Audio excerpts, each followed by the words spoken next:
بسم اللہ الرحمن الرحیم۔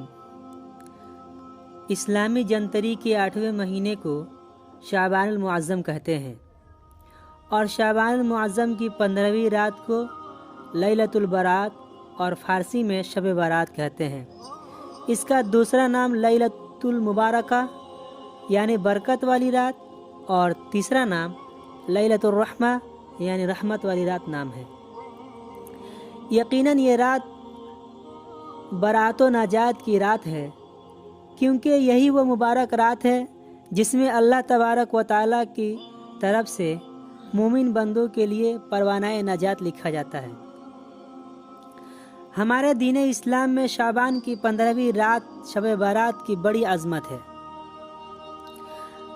حدیث شریف میں آتا ہے، حضرت عبداللہ بن عباس رضی اللہ عنہما سے روایت ہے کہ اللہ تبارک و تعالیٰ موت و حیات اور رزق وغیرہ تمام فیصلے شعبان کی 15ویں رات میں طے کر دیتے ہیں اور ان فیصلوں کو فرشتوں کے حوالے شب برات میں کر دیتے ہیں۔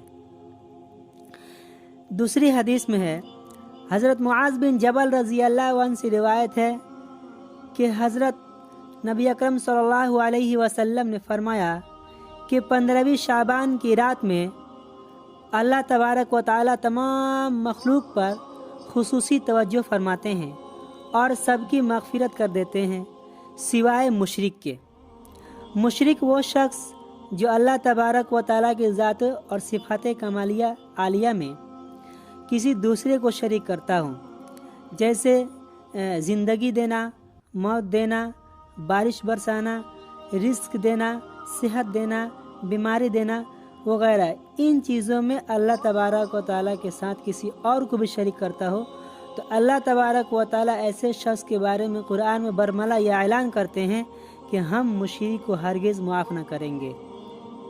اور دوسرا وہ شخص جو اس برکت والی رات میں بھی محروم رہ جاتا ہے، جس کی مغفرت نہیں ہوتی، وہ شخص عداوت رکھنے والا کہ ہمیشہ دوسروں سے بغض، کینہ، حسد، جلن، ہمیشہ ایک دوسرے کے لیے کدورت رکھتا ہے، تو ایسے شخص کی بھی اللہ تبارک و تعالیٰ اس رات میں مغفرت نہیں کرتے۔ یہ تو اس رات کی کچھ خصوصیات تھیں۔ اب ان راتوں میں کیا کرنا چاہیے؟ تو اس رات میں نوافل کی کثرت اور تسبیح خوانی کی ذاتی اور تلاوت قرآن کی کثرت زیادہ سے زیادہ کریں۔ اسی طریقے سے اس رات میں قبرستان جانے کا معاملہ بھی ہوتا ہے۔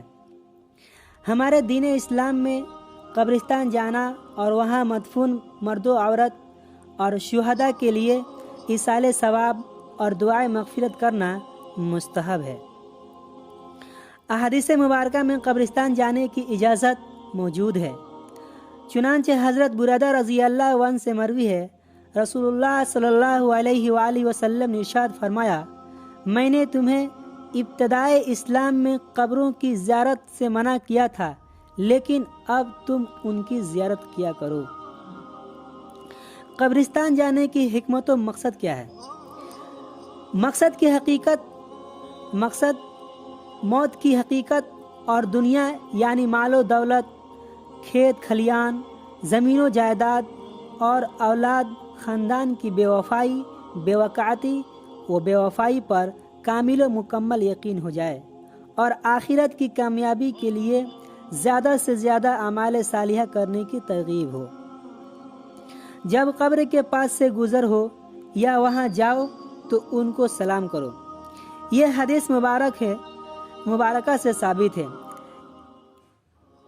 اس کی ترغیب حضور صلی اللہ علیہ وسلم اپنے صحابہ کو دیا کرتے تھے، اور قبر والوں کے لیے بھی دعائے مغفرت کرنی چاہیے۔ حدیث شریف میں حضرت ابو ہریرہ رضی اللہ عنہ سے روایت ہے کہ آپ صلی اللہ علیہ وآلہ وسلم نے فرمایا کہ جو قبرستان میں داخل ہو اور سورہ فاتحہ، سورہ قل هو اللہ احد اور سورہ الہاکم التکاثر پڑھے اور اس کا ثواب قبرستان کے مومن مرد و عورت کو بخش دے، تو یہ سب اللہ کے پاس اس کی مغفرت و نجات کی شفاعت کرنے والے ہو جاتے ہیں۔ इसी तरीके से इस रात की जहाँ इतने फ़ज़ाइल व बरक़ात हैं, तो इसमें लोगों ने भी कुछ अपने तरफ से ऐड कर लिया है जो सरासर बुरा है और इस्लाम में उसका कहीं भी जगह नहीं, और दूर दूर तक इस्लाम से उसका रिश्ता नहीं।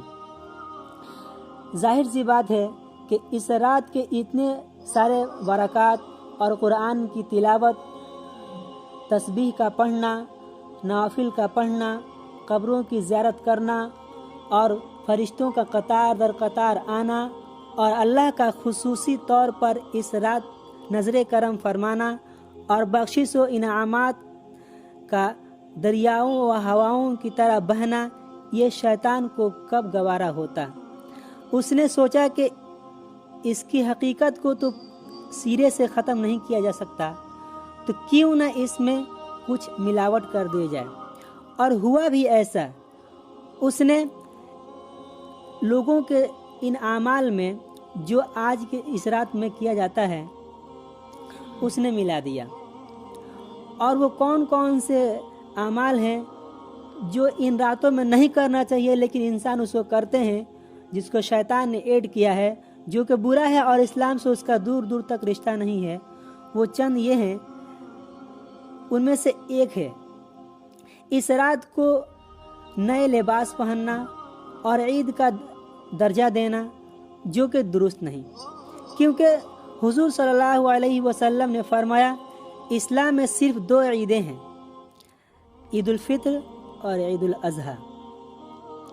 इसी तरीके से दूसरी बुराई, बाज़ इलाक़ों में ये गलत ख्याल पैदा हो गया है कि इस रात को मुर्दों की ईद है।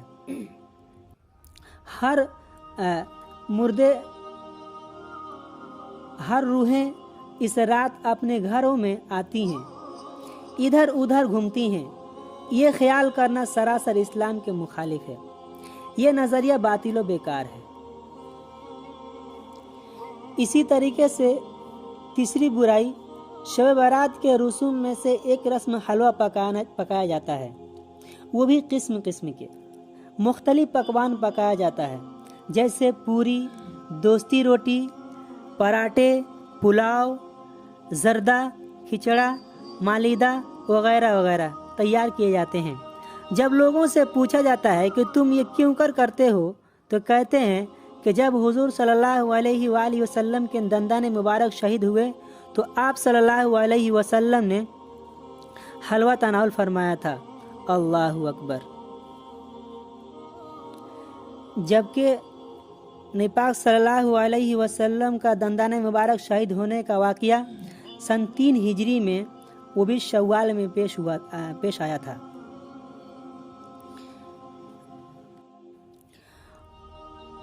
और बाज़ लोगों का तो ये ख्याल है जो कि बहुत बुरा है, वो ये कहते हैं कि इस रात मुर्दा अपने अपने घर आते हैं और अपने घर का जायज़ा लेते हैं, इधर उधर घूमते हैं और अपने मन पसंद के पकवान खाते हैं। ये भी 100% गलत है। पहली बात कि जिसको जन्नत का खाना मिल रहा हो वो क्यों कर दुनिया का खाना पसंद करेगा। और दूसरी बात कि मुर्दे तो दुनिया में आते ही नहीं मरने के बाद। इसी तरीके से 5वीं बुराई, इस रात में मस्जिदों और घरों में ज़रूरत से ज़्यादा चरागाह किया जाता है। मकानों के मुंडेरों, दीवारों और दरवाज़ों को दीप, चराग, मोमबत्ती, बल्ब, कुमकुमे और मुख्तलिफ किस्म किस्म का लाइट व बत्ती से सजाया व संवारा जाता है। इसी तरह कब्रों को साफ करके उनको सजाया जाता है। ये सारे रसूमात बिदआत और इस्लाम के बिल्कुल खिलाफ हैं। इनका इस्लाम से दूर दूर तक कोई रिलेशन नहीं है। कुरान में सूरह अनआम में अल्लाह तबारक व तआला कहता है, वला तुस्रिफु इन्नहु ला युहिब्बुल मुस्रिफीन, कि तुम सब इसराफ मत करो, यानी खर्च करने में हद से तजावुज़ मत करो, क्योंकि अल्लाह इसराफ करने और हद से बढ़ जाने वालों को पसंद नहीं करते। इसी तरह दूसरी जगह अल्लाह ताला फरमाता है, फजूल खर्च मत करो, क्योंकि फजूल खर्च करने वाला शैतान का भाई है। इसी तरह एक रस्म आतिशबाजी है। इस रात में फुलझड़ियों और मुख्तलिफ किस्म के पटाखों को फोड़ा जाता है और रुपए पानी की तरह बहाए जाते हैं। बल्कि यूं कहना बुरा न होगा कि रुपयों को पटाखों की सूरत में आग लगाई जाती है। और यही नहीं बल्कि बदनी नुकसान के साथ साथ माली नुकसान के साथ साथ अड़ोस पड़ोस का भी नुकसान होता है कि अगर किसी का फूस का मकान हो तो वो भी सुपुर्दे खाक हो जाता है और अच्छा खासा मकान ज़मीन बोस हो जाता है।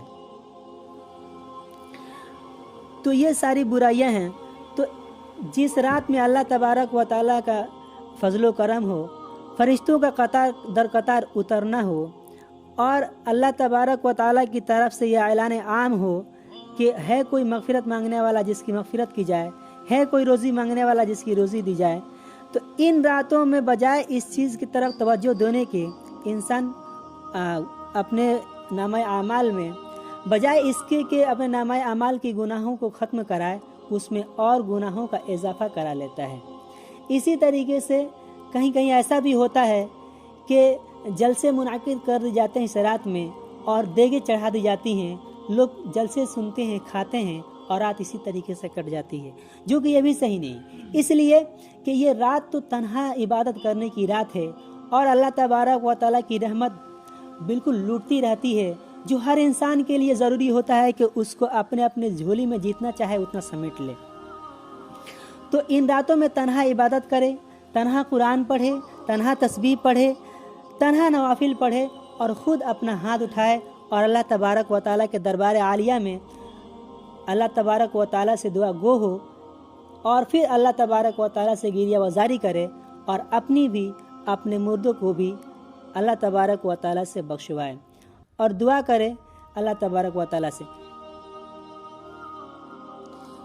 लेकिन इसके बजाय हम बुराइयों में मुलविस हो जाते हैं।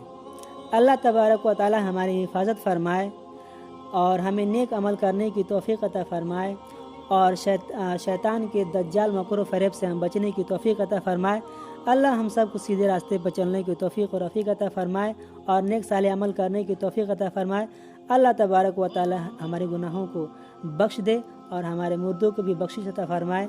आमीन सुम्मा आमीन व आखिर दावाना अनिल हम्दुलिल्लाहि रब्बिल आलमीन।